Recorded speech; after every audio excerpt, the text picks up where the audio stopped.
Education is a weapon whose effect depends on who holds it in his hands and at whom it's aimed. Who said this quote? This quote was by Joseph Stalin, one of the world's greatest communist leaders, best known for leading Russia through World War II and most importantly, starting the Cold War. Joseph Stalin was born as Losif Vissarionovich Dugovsky. Very long name. And he was born in a country called Georgia. It's in Eastern Europe. And he was born in a place called Gouri, Georgia, on December 18th of 1878. It's a very long time ago. Joseph Stalin was born to a very poor family. Parents weren't rich. But he had education because his local church held school. Because of this, he became a very smart man. And though not much is known about his younger life, one of the things that we do know is that the biggest effect that anything had on his life was smallpox.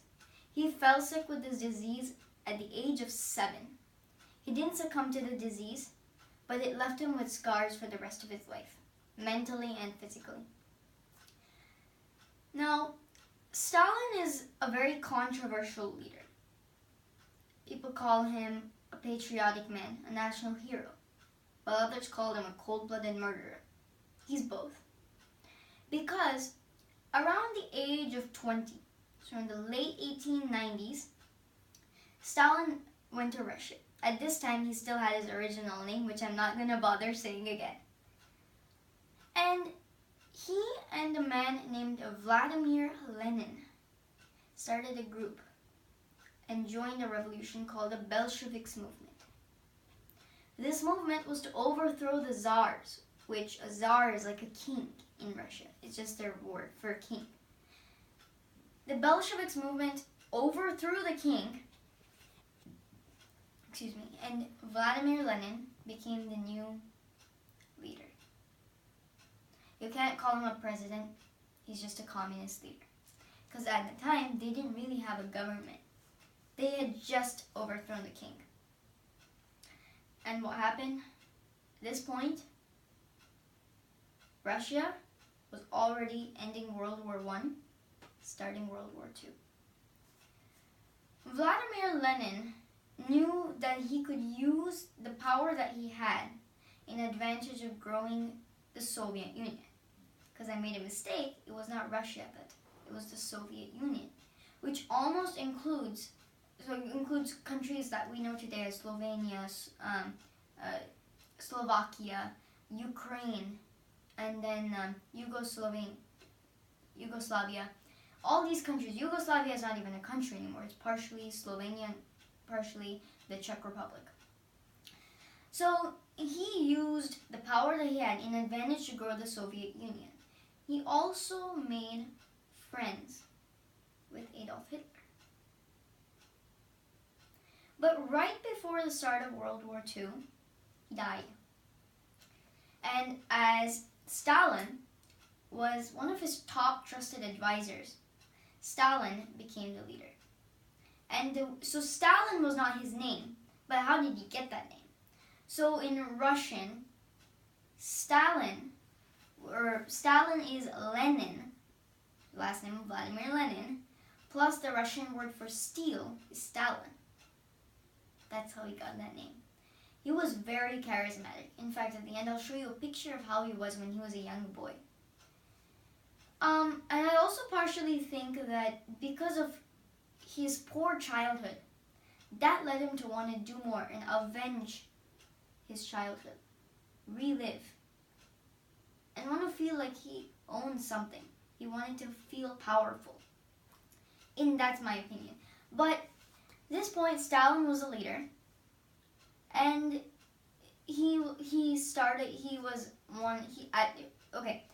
So at the beginning of World War II, they were one of the Axis powers.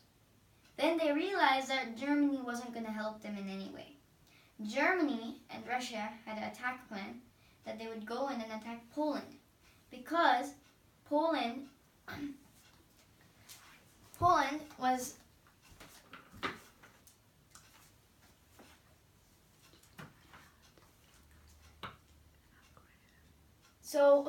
Germany was now one of the biggest superpowers in Europe, and they were aggressive. So they performed aggression toward all these smaller countries. So, the Axis powers, which was a central main dictatorship or totalitarianism governmental countries. These were like Italy, Germany, and Japan. At the beginning of the war, Russia too. Then, the Allies were France and England, originally, at the beginning of the war. Then, the United States came into the picture and they were part of the war. So, Germany and Russia had a pact. Germany was trying to expand its territory and take over Europe completely. But they couldn't do this without the help of Russia, because they knew that if they tried to go towards France and England, they were already prepared. They knew that that Germany was going to attack them somewhere, sometime, somehow. They were prepared for it. So Germany and Russia signed something we call the Non-Aggression Pact. Okay? So the pact stated that Germany and Russia would kind of be friends during the war. They would not hurt each other. And at the same time, they would go towards all the smaller countries that they shared a border with, like Poland. Poland is a pretty big country, but not too big. And Germany and Russia were the superpowers. Russia and Japan in Asia, and Germany in Europe. So, the way this is centered, so if this hand is Poland, my arm is Germany, my other hand is Russia. So, Poland is right in the center. This is Russia on the east side, and Germany in the west. So they both, on the same night, they had a new tactic called a blitzkrieg. I think that's how you say it. So it basically meant lightning strike, or strike without any previous warnings or sign. They would attack whenever somebody was least prepared. So in this case, Russia attacked from the east, Germany from the west, and they completely took over Poland. But Poland forces did not give up their country without a good fight. They had actually, considering they were not ready for this attack, they fought to the very last minute until Germany finally took over. But in this way, Stalin became a very powerful leader and a big name in World War II. But once he realized the cold-mindedness and cold-heartedness of Adolf Hitler, he knew it was time to switch over to the Allies and try to defeat Hitler. Hitler was a young, patriotic Austrian by birth.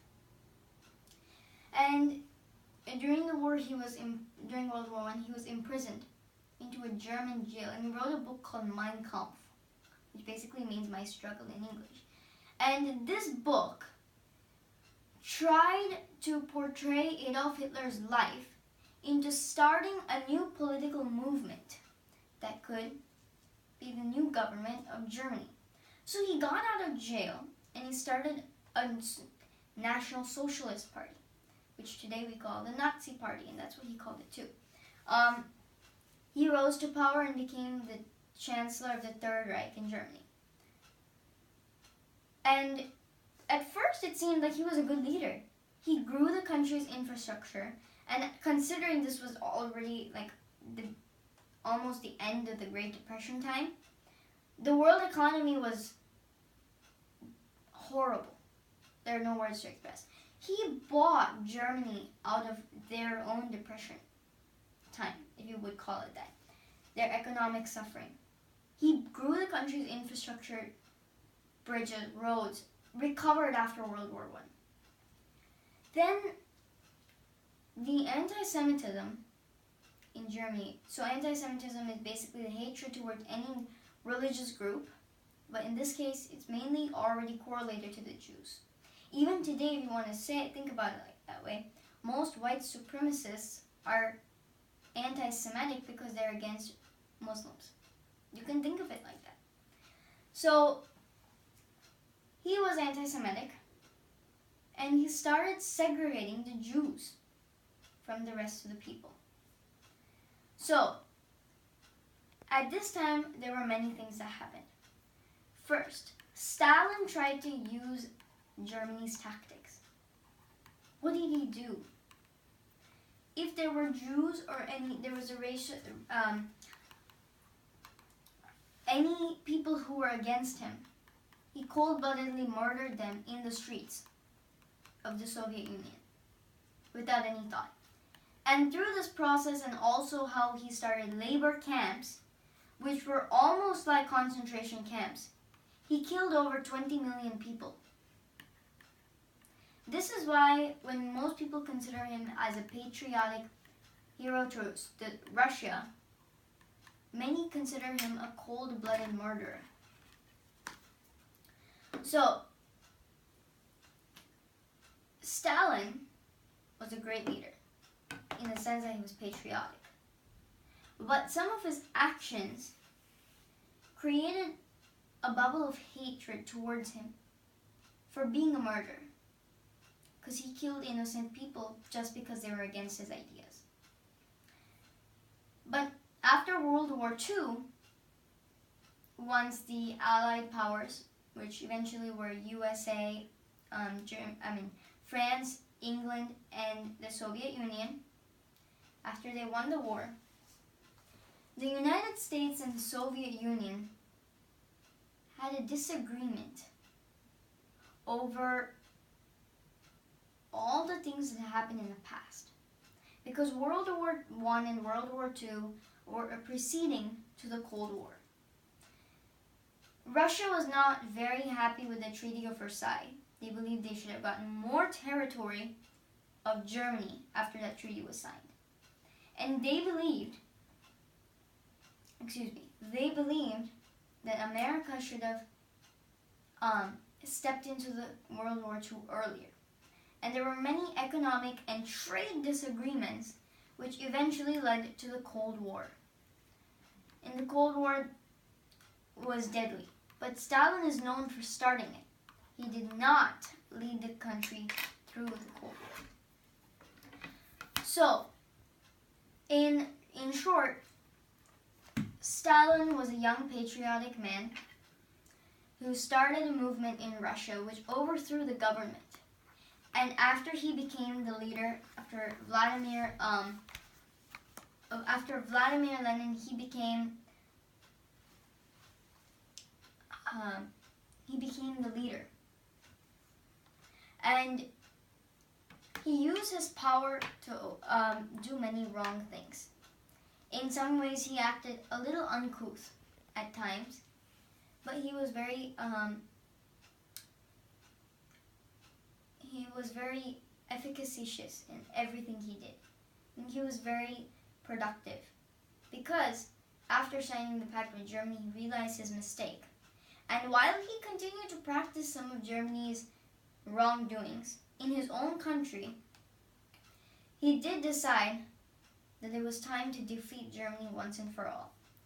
So while we have Stalin to thank partially for helping us beat Germany, because we don't know what the world would have been like if Germany was a superpower now and Adolf Hitler's Reich had continued. But we know that while he ended one war, he started another, which makes him one of the most controversial communist leaders ever. This is the story of Joseph Stalin. Thank you.